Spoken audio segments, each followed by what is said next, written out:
Assalamualaikum warahmatullahi wabarakatuh. Berjumpa kembali dengan pelajaran IPA kelas 7 semester 2. Kali ini kita masih membahas tentang bumi dan tata surya.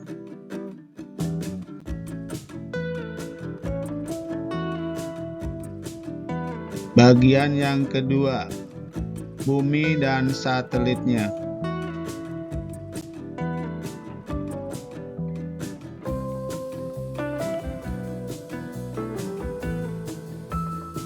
Tujuan pembelajaran pada bahasan ini adalah belajar dapat mendeskripsikan perbedaan satelit alami dan buatan, menyebutkan fungsi satelit alami dan buatan, serta mendeskripsikan akibat gerak bumi dan benda langit lainnya terhadap fenomena alam di bumi.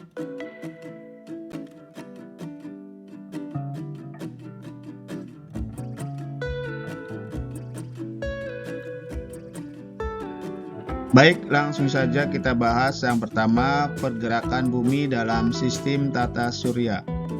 Semua planet bergerak.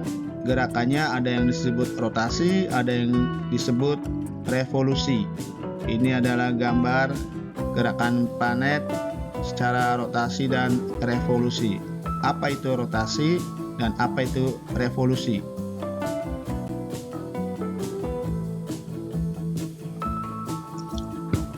Rotasi adalah gerakan planet pada sumbunya, sedangkan revolusi adalah gerakan planet pada bidang orbitnya mengelilingi matahari.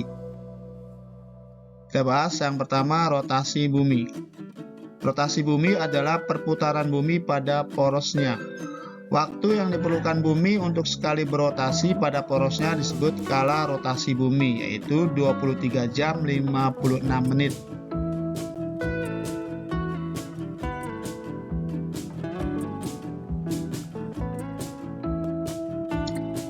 Bumi berotasi dari barat ke timur.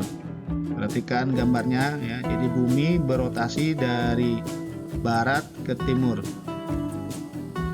Makanya kita melihat matahari terbit dari timur dan tenggelam ke barat. Adapun akibat dari rotasi bumi antara lain yang pertama, terjadinya siang dan malam. Kedua, perbedaan waktu. Dan yang ketiga, gerak semu harian matahari.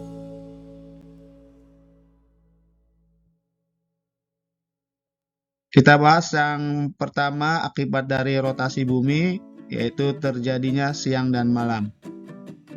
Ketika bumi berputar mengitari porosnya, saat itulah pergantian siang dan malam terjadi. Ini gambarnya. Jadi ketika bumi berotasi, ada bagian yang terkena sinar matahari ya, dan ada bagian bumi yang tidak terkena sinar matahari atau gelap. Bagian bumi yang menerima sinar matahari langsung akan mengalami siang, sebaliknya bagian bumi yang lainnya akan mengalami malam.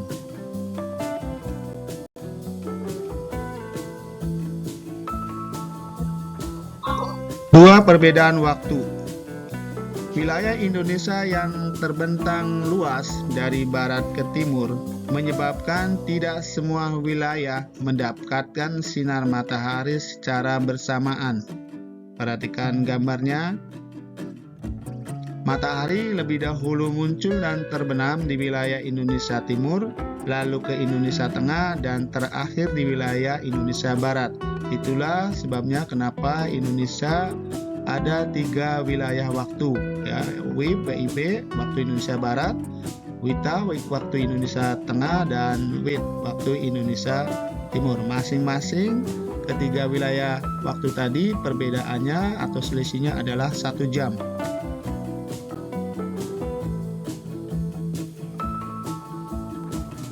Yang ketiga, gerak semu harian matahari. Perhatikan gambarnya. Jadi matahari selalu terbit setiap harinya itu dari arah timur dan tenggelam di wilayah barat, dan ini terjadi setiap hari ya, disebut gerak semu. Kenapa? Karena sesungguhnya bukan matahari yang bergerak tetapi bumi.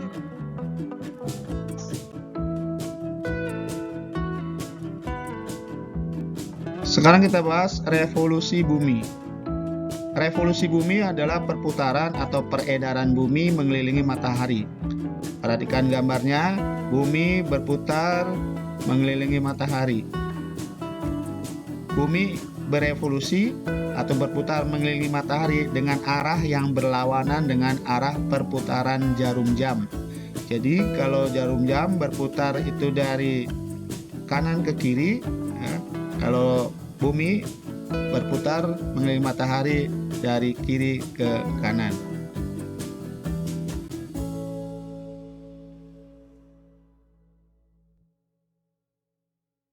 Waktu yang diperlukan oleh bumi untuk sekali berputar mengelilingi matahari disebut skala revolusi bumi, yaitu 365,25 hari atau 1 tahun. Adapun akibat dari revolusi bumi antara lain yang pertama perbedaan lamanya siang dan malam, kedua pergantian tahun, dan yang ketiga pergantian musim.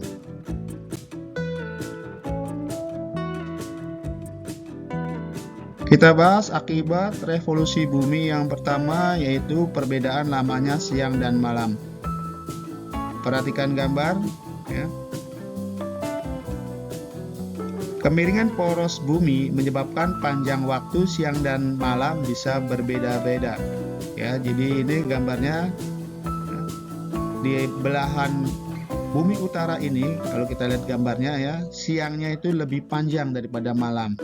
Sedangkan negara-negara yang terletak di Khatulistiwa, ya, itu seimbang antara panjang waktu siang dan malam. Arti perbedaannya itu tidak terlalu besar. Kemudian untuk negara-negara yang berada di wilayah bumi bagian selatan, ya, malamnya lebih panjang daripada siang.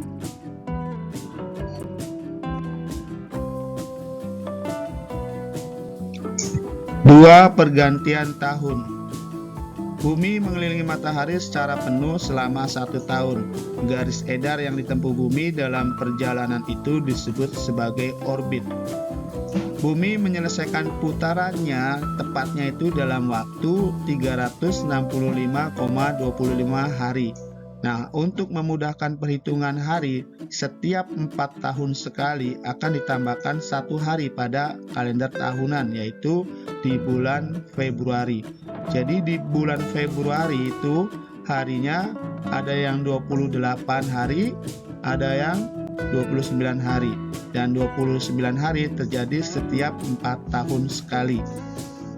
Pada tahun dengan tambahan 1 hari ini kita menyebutnya sebagai tahun kabisat.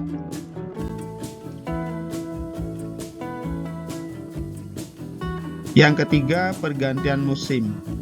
Perhatikan gambarnya. Daerah yang berada di garis khatulistiwa seperti Indonesia hanya mengalami 2 musim, yaitu musim kemarau dan musim penghujan. Adapun di daerah yang berada di belahan bumi utara dan belahan bumi selatan, keduanya mengalami 4 musim, yaitu musim panas, musim gugur, musim dingin, dan musim semi.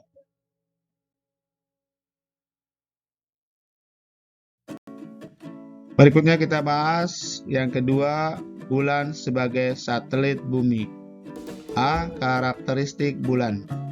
Ini adalah gambar bulan. Dan ini adalah karakteristik bulan. Ya, kalau kita perhatikan karakteristik bulan, di sini periode rotasi dan periode revolusinya itu hampir sama. Ya, karena periode rotasi dan revolusinya hampir sama, maka sisi bulan yang menghadap bumi itu selalu sama.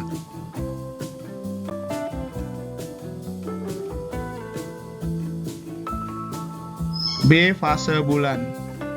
Dari bumi, bentuk bulan terlihat berubah-ubah bergantung pada posisi bulan yang sedang berputar mengelilingi bumi. Perbedaan bentuk ini yang disebut sebagai fase bulan. Perhatikan gambarnya. Jadi ada fase bulan baru, kemudian bulan sabit awal, bulan kuartal pertama, bulan cembung awal, bulan purnama, bulan cembung akhir, bulan kuartal ketiga, dan bulan sabit akhir. Ini adalah fase-fase bulan yang terlihat dari bumi.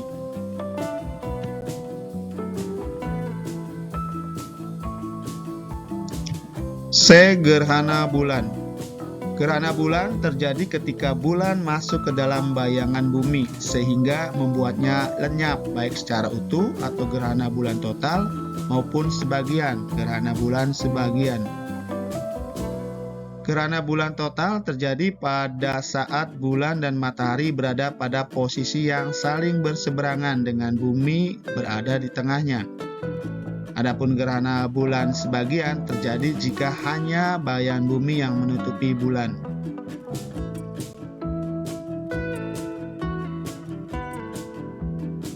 Ini adalah gambar gerhana bulan total dan gerhana bulan sebagian, ya.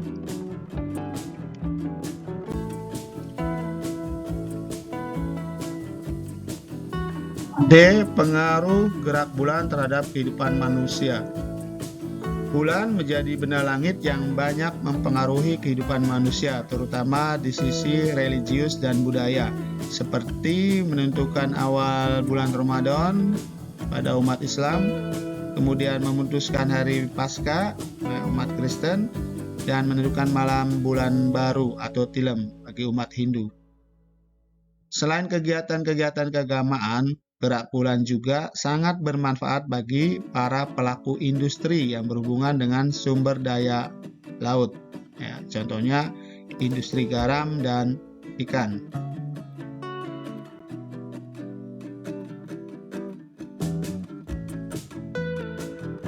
Tiga, satelit bumi selain bulan. Satelit adalah sebuah benda langit yang termasuk ke dalam susunan tata surya di alam semesta. Satelit tidak mengeluarkan cahaya sendiri dan selalu bergerak mengelilingi planet tertentu. Tidak semua planet dikelilingi oleh satelit, contohnya planet Merkurius dan Venus.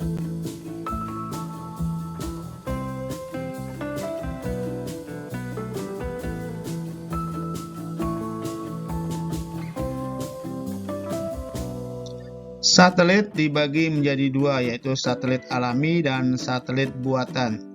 Satelit alami adalah satelit yang sudah tersedia di alam semesta tanpa harus membuatnya. Satelit alami terbentuk dalam periode waktu yang sama dengan terbentuknya planet. Dalam tata surya diketahui ada sekitar 137 satelit alami dengan berbagai bentuk dan ukuran yang berbeda-beda yang mengorbit 6 planet yang ada.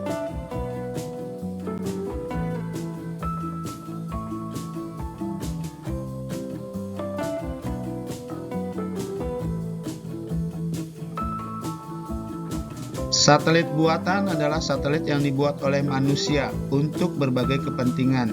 Jenis-jenis satelit yang melayani kepentingan manusia antara lain satelit komunikasi, satelit navigasi, satelit geodesi, satelit meteorologi, satelit penelitian, satelit militer, satelit survei sumber daya alam.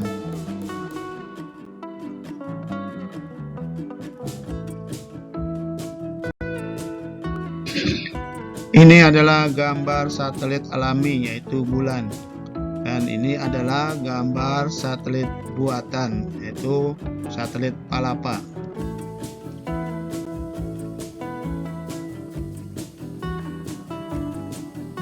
Indonesia berada di urutan ketiga setelah Amerika dan Kanada sebagai pemilik satelit domestik terbanyak, dan ini adalah nama-nama satelit yang dimiliki oleh Indonesia.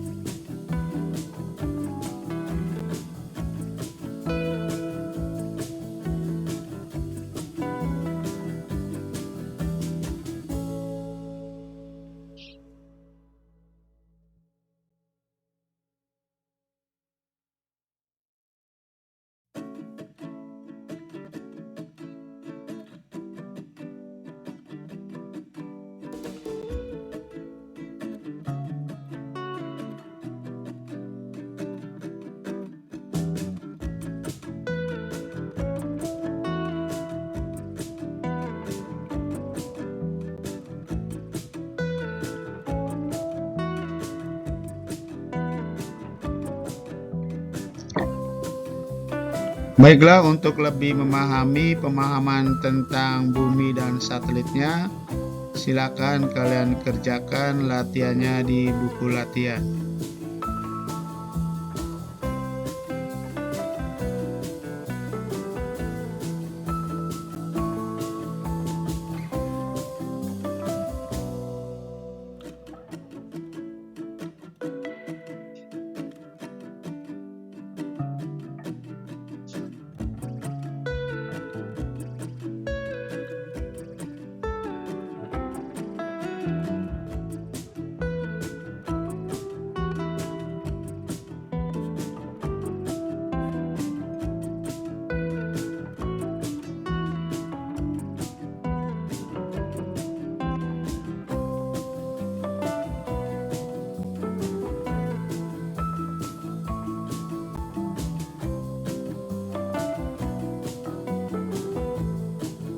Demikian bahasan tentang bumi dan satelitnya, semoga bermanfaat. Terima kasih. Assalamualaikum warahmatullahi wabarakatuh.